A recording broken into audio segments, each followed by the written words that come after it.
ചെല്ലാനം ഗ്രാമപഞ്ചായത്ത് പ്രസിഡന്റിനെതിരെ കോൺഗ്രസ് 2020 സഖ്യം നൽകിയ അവിശ്വാസ പ്രമേയം പാസായി. CPM-ന് പ്രസിഡന്റ് സ്ഥാനവും നഷ്ടമായി. കഴിഞ്ഞ മാസമാണ് പ്രസിഡന്റ് KD പ്രസാദിനെതിരെ അവിശ്വാസ പ്രമേയ നോട്ടീസ് നൽകിയത്.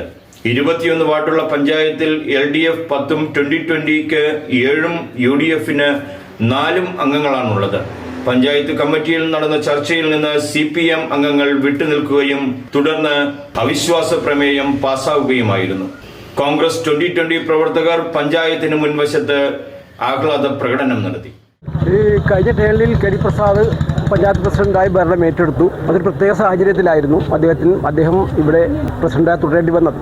അപ്പോൾ ഞങ്ങൾ കരുതിയിട്ടുള്ളത് കാരണം 21 മെമ്പർമാരെയും ഒരുമിച്ച് ചേർത്തുകൊണ്ട് തന്നെ പഞ്ചായത്തിൻ്റെ വികസനം നമുക്ക് നല്ലപോലെ നടത്തണമെന്നുള്ള കാര്യമാണ് അദ്ദേഹം അഡ്രസ്സ് ചെയ്തതും ഞങ്ങളും ആഗ്രഹിച്ചത് തന്നെയാണ്. കാരണം നമ്മളെ ഭരിക്കുന്ന സർക്കാരിൻ്റെ ആരൊരു കക്ഷിയാകുമ്പോഴത്തേക്കും നമ്മൾ ഏറ്റവും പ്രധാനമായിട്ട് നേരിടുന്നത് നമ്മുടെ ഈ കടൽ പ്രദേശത്തുള്ള ടെട്രാപോഡും കാര്യങ്ങളും വടക്കൻ പ്രദേശത്തുള്ള പല പ്രശ്നങ്ങളൊക്കെ നമുക്ക് കിട്ടും. അപ്പോൾ അതൊക്കെ എല്ലാം അത്യാവശ്യം സോൾവ് ചെയ്യാനൊരു കാരണമാവുന്നതുകൊണ്ട് തന്നെ അത് മാത്രമല്ല 21 പേര് ഒരുമിച്ച് ചേർന്നുകൊണ്ട് തന്നെ പഞ്ചായത്തിൻ്റെ വികസനമാണ് ഞങ്ങളുടെ മുമ്പിലുണ്ടായത്. പക്ഷേ അത് ആദ്യം കുറച്ച് ദിവസങ്ങളെങ്കിലും ആ രീതിയിലുള്ള ഒരു പ്രതികരണം നമുക്ക് കിട്ടുകയും ചെയ്തു. പക്ഷേ നാളുകൾ മുമ്പോട്ട് പോകുന്തോറും അദ്ദേഹത്തിൻ്റെതായ ചില രീതിയുണ്ട്.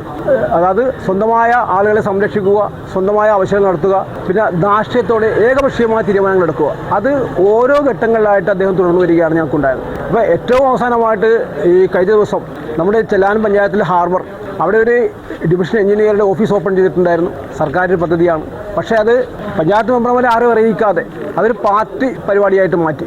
ഇവിടെ പഞ്ചായത്തിൻ്റെ ഹരിതകർമ്മ സേനയിലെ ഒരു അംഗം ഡൽഹിയിൽ പോകേണ്ട ആവശ്യമുണ്ടായിരുന്നു. അത് അദ്ദേഹം പഞ്ചായത്ത് മെമ്പർമാരെ അറിയിക്കുകയോ പോലും ചെയ്യാതെ അദ്ദേഹത്തിന് ഇഷ്ടപ്പെട്ട ഒരാളെ തിരഞ്ഞെടുത്തയച്ചു. ഏറ്റവും പ്രധാനമായിട്ട് നമുക്കിവിടെ നമ്മുടെ ബ്ലോക്ക് പഞ്ചായത്തിൽ ഒരു ഗ്രാമസഭയുണ്ട്. ആ ഗ്രാമസഭയിൽ പഞ്ചായത്തിൻ്റെ ആവശ്യങ്ങൾ ഉന്നിപ്പറയുകയും അവിടെ നമുക്കുള്ള പദ്ധതി കണ്ടെത്തുകയും വേണം.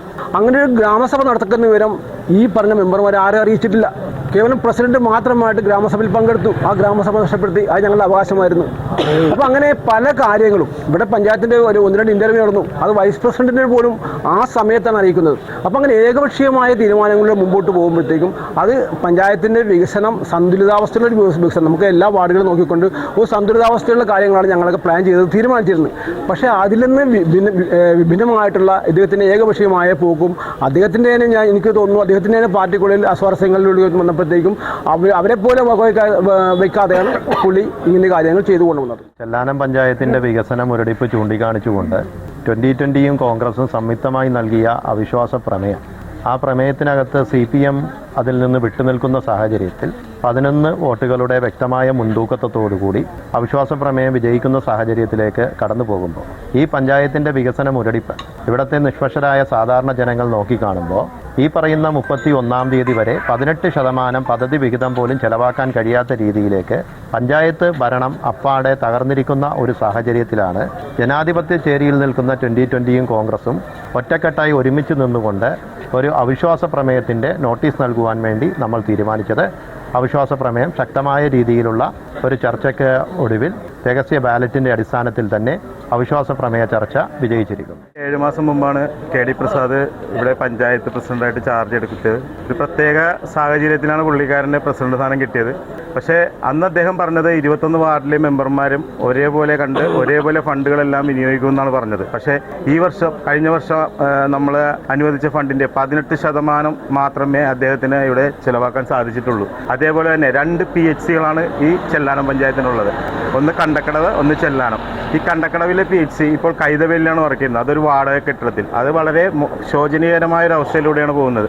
അതേപോലെ ഈ ചെല്ലാനത്തെ PHC ഇപ്പോൾ ചെല്ലാനം സെൻറ്റ് സെബാസ്റ്റ്യൻ പള്ളിയുടെ അവിടുത്തെ ഒരു ചെറിയ കടമുറിയുടെ അത്രയുമുള്ള ഒരു ബിൽഡിങ്ങിലാണ് ഇപ്പോൾ വർക്ക് ചെയ്തുകൊണ്ടിരിക്കുന്നത്. ബഹുമാനപ്പെട്ട MP ഇതിലേക്ക് ഒരു 50 ലക്ഷം രൂപയോളം അനുവദിച്ച് തന്നതാണ്. പക്ഷേ ആ തുക ഇവിടെ നടപ്പാക്കാത്ത രീതിയിൽ അട്ടിമറിക്കുകയാണ് പ്രസിഡന്റ് ചെയ്തത്. ഇങ്ങനെ ഇവിടുത്തെ ഈ ചെല്ലാനത്തിലെ ഏകപക്ഷീയമായ തീരുമാനങ്ങളിലൂടെ പുള്ളി ഓരോ കാര്യങ്ങളും ചെയ്യുകയാണ്. അതിൽ അവരുടെ കൂടെയുള്ള മെമ്പർമാർക്ക് പോലും വളരെ വിയോജിപ്പാണുള്ളത് ഇദ്ദേഹത്തിൻ്റെ തീരുമാനങ്ങളിൽ.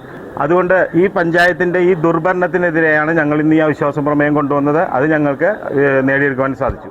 2023 മാർച്ചിൽ 2020 കോൺഗ്രസ് ഭരണസമിതിക്കെതിരെ CPM അവിശ്വാസ പ്രമേയം നൽകിയിരുന്നു. ഇതിനു പിന്നാലെ 2020-യുടെ പ്രസിഡന്റ് KL ജോസഫ് രാജിവെച്ചു. തുടർന്ന് നടന്ന വോട്ടെടുപ്പിൽ 2020യുടെ ഒരു വോട്ട് അസാധുവായതോടെ രണ്ട് കൂട്ടർക്കും തുല്യ വോട്ടാവുകയും ഞെരുക്കത്തിലൂടെ CPMലെ KD പ്രസാദ് പ്രസിഡന്റായി ഭരണം നേടുകയുമായിരുന്നു. 4ാം വാർഡ് അംഗമായ 2020യുടെ ആൻസി ട്രീസ പ്രസിഡന്റ് ആകുമെന്നാണ് സൂചന. കൊച്ചിയിൽ നിന്നും ലൈഫ് കൊച്ചി ന്യൂസിനു വേണ്ടി റിജൻ റബല്ലോ.